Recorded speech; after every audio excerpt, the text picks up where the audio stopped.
Շարքում եմ որոշումն ընդունել, ովքեր են դեմ չկա, որոշումն ընդունվեց եւ զեկուցվող հարցերի վերջին հարցը հարցամար 30 Վահան Թորոսյան համեցեք։ Շնորհակալություն պարոն փոխվարչապետ, ըստ էության մենք նաև չզեկուցվող հարցերի մեջ էլ ունեցանք նմանատիպ որոշումներ, եթե թույլ կտաք բոլորը միանգամից ներկայացնեմ, սա էլ է վերաբերում մի քանի կառավարության որոշումների մեջ փոփոխություններ իրականացնելուն։ Եթե հիշում եք, մենք դեկտեմբերին ազգային ժողովում ընդունեցինք օրենք, որի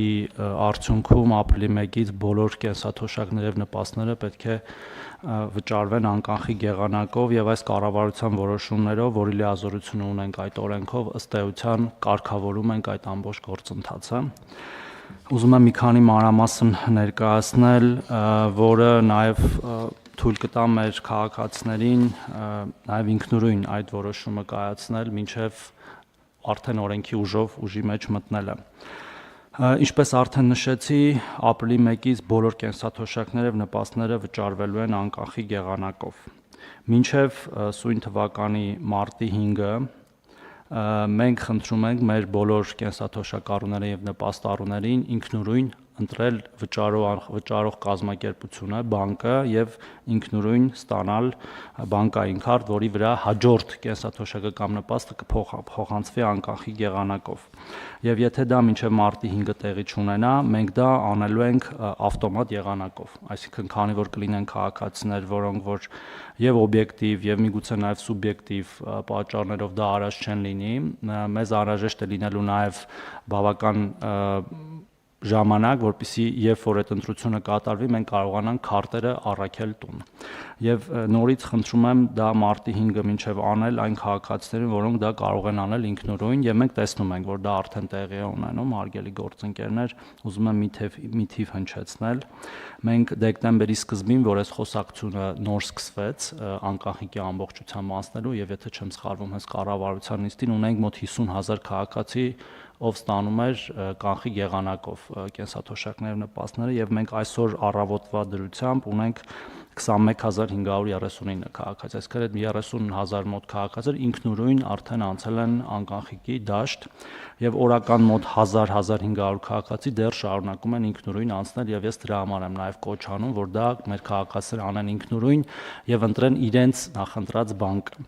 Սա ինչի եմ հատուկ ասում, որովհետեւ մյուս դեպքում ավտոմատ է լինելու ընտրությունը, այսինքն համակարգի միջոցով, պատահականության սկզբունքով, հաշվի առնելով որոշ պարամետրեր, այդ ընտրությունը կատարվելու է համակարգի կողմից, որպեսզի որևէ մեկը ապրիլի 1-ի դրությամբ զրկված չլինի իր կենսաթոշակը կամ նպաստը ստանալու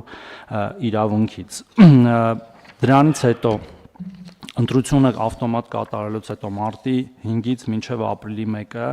մենք ապահովելու ենք քարտերի առաքումը սուրհանդակային ծառայության միջոցով, տարբեր տեսակի ծառայություններ կարող են լինել կամ բանկեր, որ իրենք են պատրաստական դա անել, կամ բանկեր, որ մեր միջոցով դա կարվի, հիմա նաև այդ բանակցությունները շարունակվում են, եւ մինչև ապրիլի 1-ը հնարավոր չի լինելու փոխել վճարողին, այսինքն եթե բանկը ավտոմատ ընտրվել է, ապա մինչև ապրիլի 1-ը հնարավոր չի լինելու փոխել, որպեսզի սահուն անցումը կատարենք։ Ապրիլի 1-ից հետո ընդհանուր կարգով հնարավոր է արդեն քաղաքացին կարող է ինքնուրույն որոշել։ Եվ այդ առաքումից հետո արդեն հաջորդ կենսաթոշակը, որը վճարվելու է ապրիլի 1-ին, կենսաթոշակ եւ նպաստ կստանան քաղաքացիները իրենց քարտով։ Իհարկե գործընթացում մենք շատ խոչընդոտների ենք հանդիպում, ընդհուպ մինչև օրինակ քաղաքացիներ ունենք, որոնք չունեն վավեր անձնագիր, որը խոչընդոտում է նրանց բանկում հաշիվ բացել, եւ մենք մեր գործընկերների հետ աշխատում ենք, որ այդ հարցը լուծենք, ընդհուպ այցելում ենք մեր քաղաքացիների տուն, ինքներս ենք անում այդ գործընթացը, նույնիսկ նկարում ենք, նկարատպում ենք, իրենց փոխարեն դիմում ենք, լրացնում, որ հնարավորինս սահուն տեղի ունենա։ եւ այլ, ասենք, քաղաքացիներ կան էլեկտրոնային փոստի հասցե չունեն, քաղաքացիներ կան նույնիսկ հեռախոս չունեն անձնական, որովհետեւ, ասենք, օրինակ շատ մեծ տարիքի են եւ հաշմանդամություն ունեն իրենց ընտանիքի անդամներն են իրենց հոգում կարիքները եւ այդպիսի նույնիսկ ինդիվիդուալ կերպով փորձում ենք այդպես անել, որ ապրիլի 1-ի դրությամբ որևէ մեկը զրկված չլինի իր կենսաթոշակը ստանալու իրավունքից։ Մի բան էլ եմ ուզում միանգամից տեղեկացնել, թեև կառավարության որոշումով դա դեռ ընդունված չի, մենք կամ մյուս կամ մոտակա նիստերին կբերենք եւս մեկ որոշում, որով կսահմանենք այդ քաղաքացիների ցանկը, ում առաքելու ենք այդ քարտերը, դրանք լինելու են նախնական, բայց իհարկե կքննարկենք ձեր բոլորի հետ, ձեր կարծիքն է կլսենք, պարզապես ուզում եմ արդեն հնչեցնել մեր պատկերացումները, դրանք բոլոր խորը սահմանափակում ունեցող քաղաքացիներն են կամ առաջի կարգ ունեցողները, 85-ից բարձր մեր քաղաքացիներն են, 85 տարեկանից բարձր եւ 75-ից 85 տարեկան ծանր սահմանափակում ունեցող կամ երկրորդ կարգ ունեցող քաղաքացիներն են։ Մեր պատկերացմամբ պետք է այդ շրջանակը ամբողջությամբ ներառի այն քաղաքացիներն, որոնք օբյեկտիվորեն չեն կարող ինքնուրույն գնալ բանկ եւ այդ հաշիվները բացել, բայց որոշումը ընդունելուց հետո իհարկե նորից դրա մասին կհայտարարենք։ Եվ քանի որ մենք այս անկախիկի անցումը դիտարկում ենք նաև որպես հավելյալ եկամուտի աղբյուր մեր քաղաքացիների համար, եթե թույլ տաք հետվճարի թվերն էլ հնչեցնեմ, պարոն Գրիգորյան, որտեվ մենք նաև եւ օրենքով ենք եւ կառավարության որոշումով փոխեցինք շեմը, դարձրեցինք 20% մինչեւ 10,000 դրամ հունվարից արդեն, եւ մենք 3 արդեն փոխանցումները կատարել եւ ամփոփել ենք, եւ նաեւ ինքնըստինքյան process-ը զարգանում էր, այսինքն նույնիսկ 40%-ի բարձրացման ամեն ամիս ավելի շատ մարդիկ էին օգտվում այդ ծրագրից։ Եվ վերջի տվյալները հետեւյալն են։ Ուրեմն մենք 415228 քաղաքացի ունենք արդեն օգտվող այդ ծրագրից հունվար ամսվա ընթացքում ի համեմատ կներեք չլսեցի թիվը ինչքան 415228 ի համեմատ 400,572, այսինքն եւս 15,000 քաղաքացի օգտվում է այդ վճարի ծառայություններից հունվար ամսին ի համեմատ դեկտեմբերի, եւ հունվարին վճարել են 2.9 միլիարդ դրամի հետվճար, ի համեմատ 1.8 միլիարդ դրամի դեկտեմբերի, այսինքն 1.1 միլիարդ դրամով ավելի, եւ միջին հետվճարի չափը կազմել է 7,000 դրամ մոտ, որտեվ տարբեր քաղաքացիներ տարբեր կերպ են, ասենք, առևտուրարը եւ իրենց ի սկզբանե թոշակներն տարբեր են եղել, բայց գիտենք, որ յուրաքանչյուրի դեպքում լիմիտը 10,000-ն է եւ շատ քաղաքացիներ հենց 10,000-ը ստացել են, ի համեմատ նախկինի 4,400-ի, այսինքն դեկտեմբերին միջինը 4,400 էր եւ եթե միջինով զուտ համեմատենք 2,600 դրամի աճ ունենք, բայց յուրաքանչյուր անձի պարագայում դա 4,000 դրամ աճ էր, այսինքն 6,000-ը 10,000-ի դիմաց։ Եվ նորից խրախուսում ենք մեր քաղաքացիներին օգտվել անկանխիկ առևտրի եղանակից եւ իրենք իսկ իրենց ձեռքով ըստ էության բարձրացնել իրենց կենսաթոշակները եւ նպաստները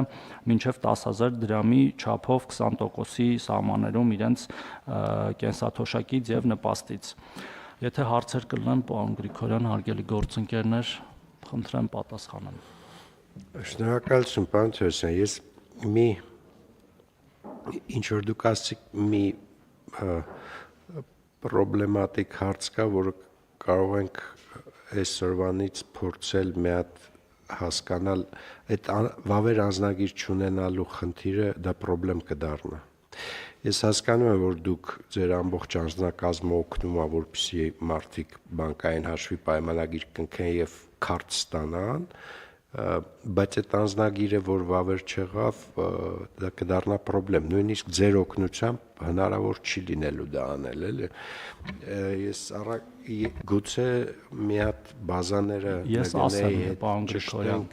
տեսնենք ով չունի անձնագիր։ Ունենք, անուն ազգանունով գիտենք ով չունի, այսինքն մենք օգնում ենք, որ անձնագիր ստանան, որպիսի կարողանան կնքել եւ աշխատում ենք մեր գործընկերների հետ, ներքին գործերի նախարարության, ընդհանուր մինչեւ շրջիկ խմբերով մասսայականության բան հասկանալ։ 2500 հոգու մասին է խոսքը։ 2500 հոգու մասին է խոսքը։ Քիչ չի։ որոնք չունեն այն պատճառով, որովհետև կարիք չեն ունեցել ըստ էության որևէ ծառայությունից օգտվելու եւ իրենց կանխիկ կենսաթոշակը ստացել են, բայց հիմա առիթը ծագել է, արդեն շատերինը կազմակերպել ենք եւ ճիշտ եք ասում, մեր միասնական սոցիալական ծառայության ըստ էության ամբողջ անձնակազմը հիմա դրանով է զբաղվում, որպեսզի ապրիլի 1-ի դրությամբ որևէ մեկ քաղաքացի իր իրավունքից չզրկվի կենսաթոշակ եւ նպաստանալ։ Որովհետեւ մեծ թիվ է անկեղծ ասած։ Փորձում ենք հասցնել մեր պատկերացումով մինչև մարտի 5-ը թիվը կիջնի 10,000-ի մոտ, որտեղ օրական 1000-ից 1500 իջնում է ինքնական փոխողների եւ այդ 10,000-ի հարցը մենք կլուծենք։ Չեմ բացառում, որ շատ, ասենք, հատուկենտ դեպքեր ինչ որ ինդիվիդուալ պատճառներով պրոբլեմատիկ լինի, բայց միևնույն է նրանք չեն զրկվի իրենց կենսաթոշակից եւ նպաստից, որտեղ դա այնուամենայնիվ կփոխանցվի, կդեպոնացվի հետո։ Այո, որտեղ հաշիվները ավտոմատ կբացվեն, սրանք հատուկ բնույթի հաշիվներ են, որ մեր դիմումի հիման վրա են բացվում բանկերում եւ բոլոր քաղաքացիները կստանան իրենց կենսաթոշակը եւ նպաստը։ Իսահակյան, ինքը շատ մեծ դիսկրետ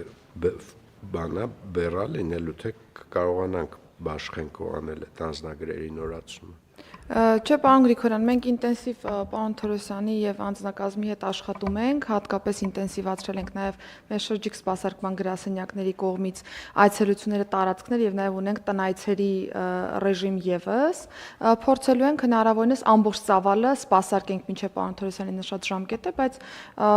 այն պայմաններում, երբ որ նույնիսկ չհասցնենք որոշ անձնագրեր տանք, միևնույն է իրավունքը պահպանվելու, այսինքն կծածկենք այս հարցը։ Չեմ ասում, որ դա ինչ որ չեմ էլ ուզում ցայտնոտ լինի, ուղղակի իմ մոտ հարց առաջացավ, մենք բիզնես process-ով կարողանում ենք անձնագրի տրամադրման հետ կապված ամբողջ process-ը կազմակերպել տանը։ Թե դա անհնարին է, որովհետև ես վստահ եմ, որ պարոն Թովոսյանը ինչպես նշեց, մարդիկ կան, որ շարժունակության խնդիրներ ունեն, ինչը եւ եթե լինի շարժունակության խնդիր եւ չլինի անձնագիր, նշանակում է մենք պիտի ձևաչափ գտնենք, որ տանը անձնագիրը տանք։ Պարոն Գրիգորյան, խնդիր չկա, մենք ամբողջը կազմակերպում ենք, քանի որ բիոմետրիկի հարցեսպայդրությամբ չունենք, դրանք շատ ավելի հեշտ լուծելի հարցեր են այս պահին։ Եթե իրենք ID նույնականացման քարտը ունենան, անձնագիր չունենան, հնարավոր է նույնականացման քարտով անել, ես կարծում եմ հնարավոր է, չէ։ Նույն վավեր անձը հաստատող փաստաթուղթ է, բայց այս դեպքերը նրանք են, որոնք չունեն, երկուսն էլ չունեն։ Հա, ու տանը ինչ ենք անում, ասենք նույնիսկ ֆոտոն ենք տանը անում, տանում ենք, տպագրում ենք, մեր գործընկերներն ենք փոխանցում, իրեն գալիս են դիմումը վերցնում են, որտեղ դիմում լրացնելու գործառույթը իրանցն է եւ հետո անձնագիրը տալիս են։ Ես կարծում եմ մեր հատուկ գործողությունները, ջանքերը պիտի դնենք մեր թոշակառուների համար, բայց նպաստացողները թող գնան։ Նպաստ, որ ասում եմ, այդ ընդհանուր ձևակերպումն է այդպեսին, օրինակ ծերության նպաստը նույնպես նպաստ է այն ավակ սերնդի ներկայացուցիչների, որոնք բավարար աշխատանքային ստաժ չունեն։ Հասկանալի է, չէ՞, ուզում եմ ասեմ, ավակ սերունդի համար բնականաբար ամեն ինչ պիտի անենք, բայց երիտասարդները թող բարի լինեն, գնան իրանց խնդիրները լուծեն, օգնեն մեզ, որովհետև այս ռեֆորմա կարծում եմ վերջի փուլն է եւ մենք չենք հետաձգելու անկանխիկի անցնելու մեր քաղաքականություն։ Պարոն Գրիգորյան, հաշվի առնելով, որ 666,000 հոգու մասին ենք խոսում, ըստ էության ճնշող մեծամասնությունը արդեն լուծել է այդ հարցը եւ միայն այս 21,000 մեր քաղաքացիներ, որ այսօրվա դրությամբ դեռ կանխիկի ռեժիմում են, որոնք ամեն օր փոխվում են եւ նաեւ մեր խրախուսական մեխանիզմների շնորհիվ հետ վճարի եւ բավական ըստ էության էական չափ է այդ հետ վճարը, բայց այն մնացածի հարցերը ոնց ասեցի իմ նշած մեխանիզմով կլուծենք։ Եվ կներեք, եւ նաեւ դրա համար էինք խնդրել մենք այն ժամանակ վարչապետից այս 3 ամսվա ժամանակահատվածը, որպեսզի հասցնենք, որտեվ հունվարի 1-ից հնարավոր չէ լինելու սա անել։ Շատ լավ, պարոն Թովոսյան, ամեն դեպքում եթե ինչ որ կրկին հավաքվելու կարիք լինի եւ քննարկելու, ասեք, որ պահին որ պետք լինի, էլի կարող ենք հավաքվել ու նոր լուծումներով անպայման պետք է հասցնենք ապրիլի 1-ը վերջի ամսաթիվ որպես ընդունենք եւ ավարտենք այդ կանխիկի էպոպեան թոշակների եւ նպաստների, ինչը որ մեծ հաջողություն է երկրի համար, ես կարծում եմ։ Շատ շնորհակալություն, խնդրեմ հարցեր, առաջարկություններ, համեցեք։ Պարոն Թորոսյան, դուք ձեր խոսքում նշեցիք, որ անկախիկի անցնելու պարագայում նաև մեր քաղաքացիները հետ վճարային համակարգի շնորհիվ հավելյալ գումարներ կարող են ստանալ, ուզում եմ նաև հիշեցնել գործընկերներին եւ հարց տալ ձեզ մասնավորապես այն մասին, որ նաև անկախիկ ձևաչափով կենսաթոշակները վճարելու պարագայում հավելյալ ֆինանսական բեռեր նաև պետության վրա ծառանում, այ 25-ի պարագայում մենք հավելյալ որքան գումար ենք ծախսել եւ արդեն անկախիկին անցնելու դեպքում նաև ինչ ծավալի խնայողություններ կունենանք։ Շնորհակալություն, պարոն Հայրապետյան, տարեկան գումարը մոտ 600 միլիոն դրամի մասն է խոսում, որը 600 դրամի մասն է խոսքը, որը վճարում ենք Հայփոստին։ Հիմա այս տարի իհարկե ամբողջը չի որ կխնայենք, որտեղ առնվազն որոշ քաղաքացիների հունվար, փետրվար, մարտ ամիսները այնուամենայնիվ կանխիկ է վճարվելու, բայց դրա ճնշող մեծամասնությունը ըստ էության կխնայվի, մյուս տարի ընդհանրապես ծախս չի լինի եւ դա կուղենք արդեն մեր բյուջետային գործընթացի շրջանակներում մեր այլ կարևոր ծրագրերին։ Այսինքն ինքը քիչ գումար չի նաև խնայողության տեսանկյունից։ Այո, եւ ես կարծում եմ, որ այդ քեշբեքի մեխանիզմը շատ լավ մեխանիզմ է, որը հնարավորություն է տալիս թիրախային բազմաթիվ այլ միջոցառումներ իրականացնել եւ զարգացնել այս տրամաբանությունը, ըստ էության բարձրացնելով թոշակները։ Դա հնարավոր չի անել կանխիկի պարագայում, որովհետև ըստ էության կանխիկ վճարման պարագայում կապն է կորում մեր թոշակառուների հետ կամ նպաստացողների, բայց հիմա մեր քայլերը վկայում են նրա մասին, որ դա հետևականորեն զարգացող համակարգ է, ես արդեն 20% է, չէ՞, հետ վճարի 20% մինչև 10,000 դրամ։ Տեսեք, ըստ էության թոշակառուները մեր հարգարժան ազատված են ԱՀՀ-ից այլևս դեռ ավելին, օրինակ դեղերի մասով եւ այլը եւ այլը։ Ուզում եմ ասեմ, ստեղ նաեւ թիրախային ֆիսկալ քաղաքականություն անելու լավ հնարավորություն ենք ստանում, որպեսզի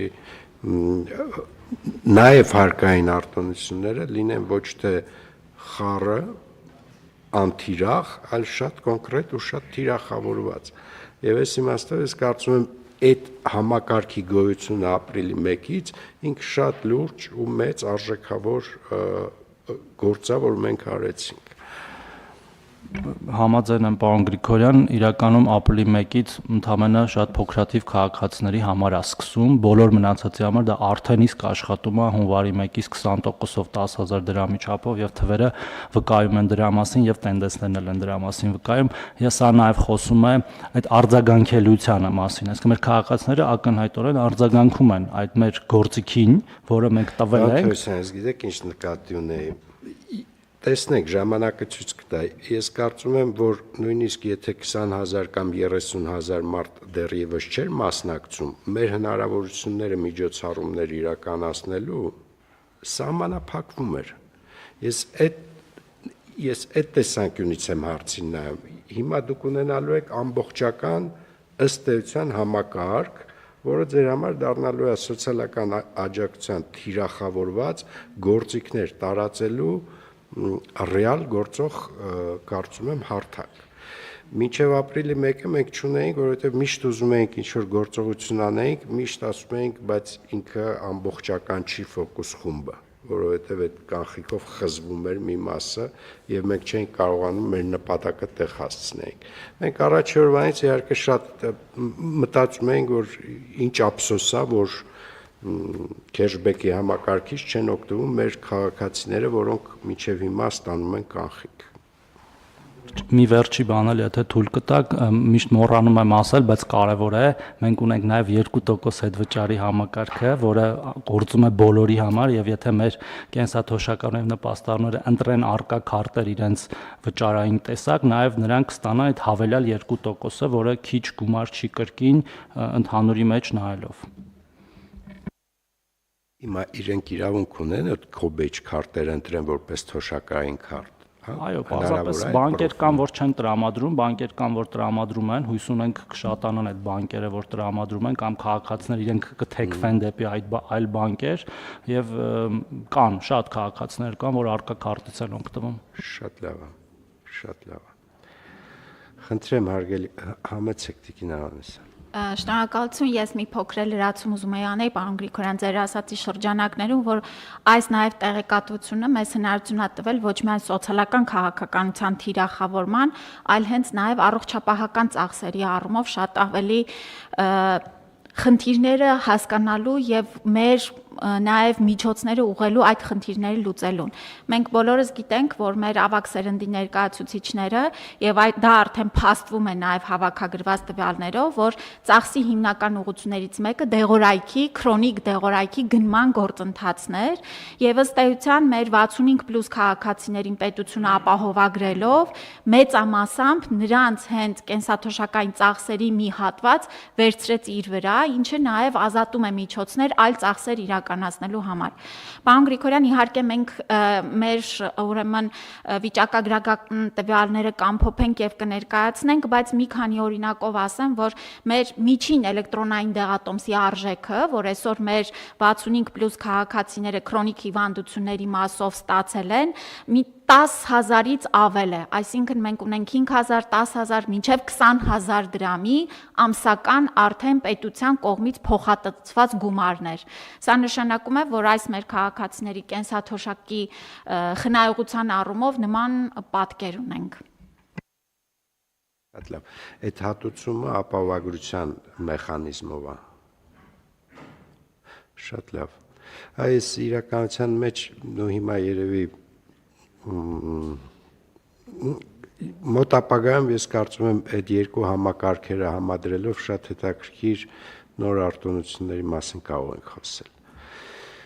Խնդրեմ հարգելի գործընկերներ, համեցեք։